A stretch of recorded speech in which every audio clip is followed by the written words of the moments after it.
have 4 minutes. You can get started. Okay, 4 minutes. Speed dating. Tell me about your experience blowing up the earth. Well, you see, we're trying to save it. That alien right above us here in this poster is the one that's trying to blow it up. We're just trying to mind our own business. It's hard. It is. Yeah, it is hard. I love these. Okay, so I'm an 80s kid. So for me, these cartoons are hard, but I love how you're bringing them back, but with a modern touch. I mean, social media influencer.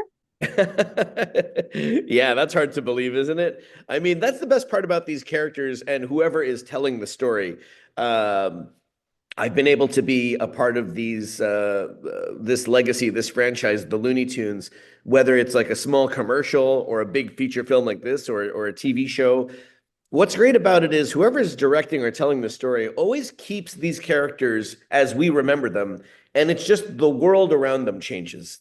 They keep the integrity of what makes them so popular and evergreen without changing the recipe, you know? So I feel like yeah, and it's just our job to introduce them to the new generations to enjoy. And how do you do it for a voice actor to keep it original too? I mean, I study the greats like Mel Blanc, who is the original voiceover artist who created the sound of the characters, and yeah, I just think it's just a nice challenge too as a performer to read Lines of dialogue, Doc, that no one's ever said before. so as a performer, it's a challenge to inject new acting into these familiar sounds that we're also like hold dear to our heart. Now, in this one, you play Duffy Duck and Porky Pig. So how do you separate your brain as you're working? I mean, that's genius. I can barely handle English and Spanish.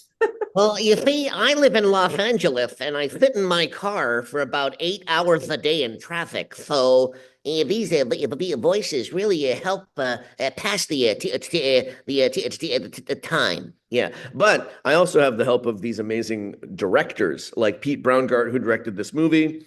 He helps guide the performances and he gets whatever performance out of me that he needs for the scenes in this film. What do you have with you when you're doing all this? What gadgets, what toys in your room? Oh my gosh. I mean, if I don't have any kind of like objects, if I'm recording at home, it's just my sound booth. If I'm recording at a studio, there barely is anything. But what I have with me are the memories of Saturday mornings with my brother. You said you're an 80s kid. So am I. I grew up in the 80s watching these characters in syndication. So we would watch the original shorts. And you know, I used to think that there were I remember watching Who Framed Roger Rabbit thinking that if I went to Hollywood, I would meet Bugs Bunny on the street. Sometimes I still look for him, but I know better now.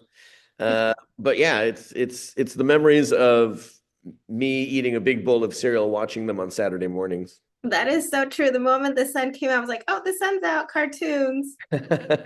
That's how you knew, right? Now you could watch them on any reflective surface that is streaming. But before we used to have to all together watch them at the same time on Saturday mornings or after school. I love those days. So I appreciate you and being part of a memory of childhood and now today as an adult. Because in reality, we're still kids.